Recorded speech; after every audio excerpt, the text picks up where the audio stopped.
మీ business ని develop చేసుకోవాలని అనుకుంటున్నారా?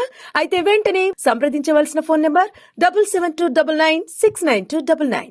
రాష్ట్ర చరిత్రలో బహుశా ఒక దశాబ్ద కాలం పైబడి గ్రూప్ 1 పరీక్షలకు సంబంధించి ఒక్కసారి కూడా పరీక్ష నిర్వహించలేదు. అటువంటిది కేవలం ఒక సంవత్సర కాలం లోపలనే గ్రూప్ 1 పరీక్షలు నిర్వహించడమే కాదు, రిజల్ట్స్ కూడా ప్రకటించి దశాబ్ద కాలంలో కనీ విని ఎరగనటువంటి రీతిలో పెద్ద ఎత్తున గ్రూప్ 1 రిజల్ట్స్ తో ఈ రోజు రాష్ట్రంలో ఉన్నటువంటి యువత ఆనందోత్సవాల్ని ప్రకటిస్తా ఉన్నారు. పబ్లిక్ సర్వీస్ కమిషన్ ప్రక్షాళన ద్వారా క్యాలెండర్ తో ఎప్పుడు పరీక్షల నోటిఫికేషన్లు వస్తూనే ఉన్నాయి. అది ఏ స్థాయికి వెళ్ళిందంటే ఒకప్పుడు నోటిఫికేషన్లు కావాలని ధర్నాలు చేసే పరిస్థితి నుంచి నోటిఫికేషన్లు అన్ని పెద్ద ఎత్తున వస్తా ఉన్నాయి.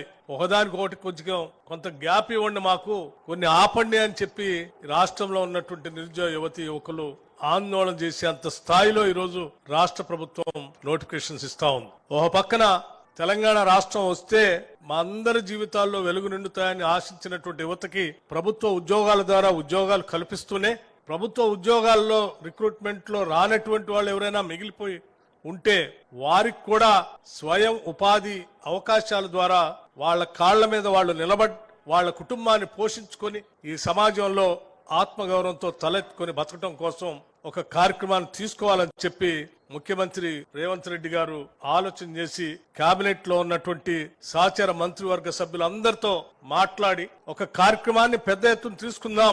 10 ఏళ్లు సెల్ఫ్ ఎంప్లాయ్మెంట్ స్కీమ్ కింద ఏ ఒక్కడికి రూపాయి ఇవ్వలేదు. దీని మీద మనం నిర్దిష్టమైనటువంటి ప్రణాళిక చేసి ఒక కార్యక్రమాన్ని చేయాలని చెప్పి వారు ఒక మంచి మనసుతో కేబినెట్ సహచరులు అందరితో మాట్లాడితే కేబినెట్ అంతా ఆలోచన చేసి రాష్ట్ర వ్యాప్తంగా మొట్టమొదటిసారి ఒక 10 సంవత్సరాల తర్వాత, అంతకు ముందు కూడా నాకు తెలిసి నేను ఆనాటి ప్రభుత్వంలో కూడా ఉన్నాను, ఒకటేసారి 6,000 కోట్ల రూపాయలతో నిరుద్యోగ యువతీ యువకుల కోసం సెల్ఫ్ ఎంప్లాయ్మెంట్ పథకాన్ని ప్రకటించినటువంటి దాఖలాలు లేవు.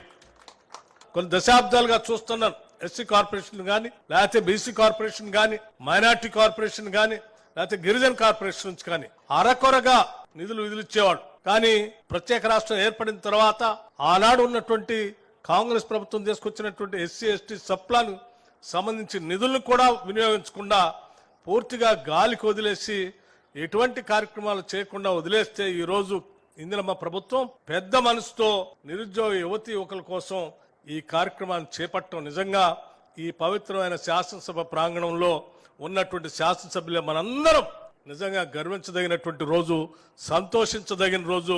వాళ్ళందరికీ మనం మనస్ఫూర్తిగా ఇక్కడ నుంచి న్యాయం చేస్తున్నందుకు మనం అందరం నిజంగా ఈ రోజు ఈ ప్రజలకు న్యాయం చేస్తున్నట్టుగానే భావించాలి. ఈ రోజు నుంచి మండల కార్యాలయాల్లో ఆయా ప్రాంతాల్లో ఉన్నటువంటి నిరుద్యోగ యువతీ యువకులందరూ కూడా 50,000 నుంచి మొదలు పెడితే 4 లక్షల వరకు ఈ స్వయం ఉపాధి అవకాశం కింద వారి వారి అర్హతలను బట్టి వారి అవసరాలను బట్టి అక్కడ అప్లికేషన్ సబ్మిట్ చేసుకోవడానికి కావాల్సిన వ్యవస్థను ఏర్పాటు చేశాం. ఆన్లైన్ పోర్టల్లో అప్లికేషన్ డౌన్లోడ్ చేసుకోవచ్చు.